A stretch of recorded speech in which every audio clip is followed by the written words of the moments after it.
Why so many people earning $100,000 still live paycheck to paycheck? Imagine earning $100,000 a year. 10 or 20 years ago, that number sounded like financial success, the kind of income that should make money problems disappear. Yet today, many people earning six figures still check their bank account before payday. They still worry about unexpected expenses, and they still feel like they're running on a treadmill that never slows down. So what happened? How can someone earn more money than most people and still feel financially stuck?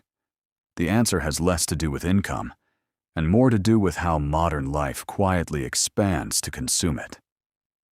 Let's take a look at someone we'll call Michael. Michael is 32 years old and lives in a large American city. He earns $100,000 per year. On paper, he's doing well. But after taxes, health insurance, and retirement deductions, his monthly take-home pay is closer to $6,000. Now let's look at where that money goes. His apartment costs $2,100 per month. His car payment is $650. Insurance, fuel, and maintenance add another $300. Student loans take $400. Utilities, internet, and subscriptions add $250. Groceries cost around $500. A few dinners out, weekend activities, and social events easily add another $600. Then there are credit card payments from vacations, furniture purchases, and everyday spending. Suddenly, the month is almost over. And despite earning six figures, Michael isn't building meaningful wealth. He's simply maintaining a lifestyle that looks successful from the outside, but leaves very little room for financial progress. The hidden financial problem. The problem isn't necessarily bad decisions. It's something much quieter. Most people assume that earning more money automatically creates financial security. But income and wealth are not the same thing. Income is what comes in. Wealth is what stays. And many people spend years focusing on increasing income while barely paying attention to what happens after the money arrives. Every raise creates new possibilities. A nicer apartment, a newer car, more convenience, more comfort, more experiences. Individually, these decisions seem reasonable, but together, they create something economists call lifestyle inflation. As income rises, spending rises alongside it, and the financial gap that could have become wealth slowly disappears. Simple financial math. Let's look at a simple example. Suppose someone earning $100,000 spends an extra $1,000 per month, maintaining a higher status lifestyle. That doesn't sound extreme. It's just a nicer apartment, a more expensive car, better restaurants, and a few upgraded experiences. That's $12,000 per year. Over 10 years, that's $120,000. But the real cost is larger. If that same money had been invested and earned average long-term market returns, it could potentially grow into a much larger amount over time. The opportunity cost isn't just what was spent.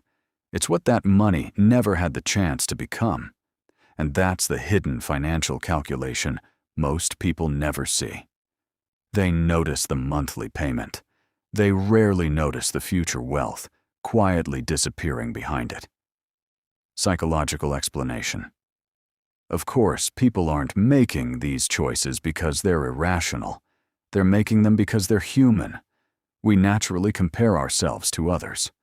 We look at coworkers driving newer cars, friends buying homes, people online traveling to expensive destinations. Without realizing it, our definition of a normal life begins to change. What once felt luxurious starts feeling ordinary. And what once felt ordinary starts feeling like falling behind. This creates a subtle form of financial pressure. Not pressure from banks, not pressure from employers, pressure from expectations. People often spend money not because they truly want something, but because they want to avoid feeling left out. The desire for comfort, stability, and social belonging is powerful, and modern consumer culture understands this extremely well. Long-term consequences. The challenge is that these decisions don't create immediate problems. In fact, they often improve life in the short term. The apartment feels better. The car feels better. The experiences feel better. The consequences arrive much later. Years pass. Savings grow slowly. Investments remain small. Career stress stays high because every paycheck is already committed. The lifestyle becomes dependent on continued income. And suddenly, financial freedom feels surprisingly far away. Not because the person earned too little, but because their expenses quietly grew alongside their earnings. Perspective shift.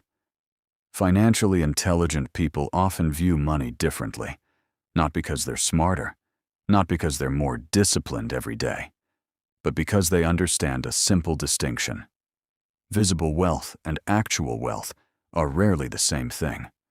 Visible wealth is what people can see. The car, the house, the vacations. Actual wealth is what people usually cannot see. The investments, the flexibility, the freedom to make choices without financial pressure. While many people use income to upgrade their lifestyle, wealth builders often use income to buy future options. They focus less on appearing successful today and more on creating flexibility tomorrow, and that difference compounds over time. Conclusion. The reality is that earning $100,000 should make life easier, but income alone doesn't guarantee financial progress. In many cases, the challenge isn't earning more. It's understanding how easily modern lifestyles expand to absorb higher earnings. Once you recognize that pattern, money starts looking different. Not as something to display, not as something to constantly spend, but as a tool that can create more choices in the future. And sometimes, that shift in perspective matters far more than the next raise. If you found this video thoughtful, consider subscribing for more calm and realistic conversations about money and wealth.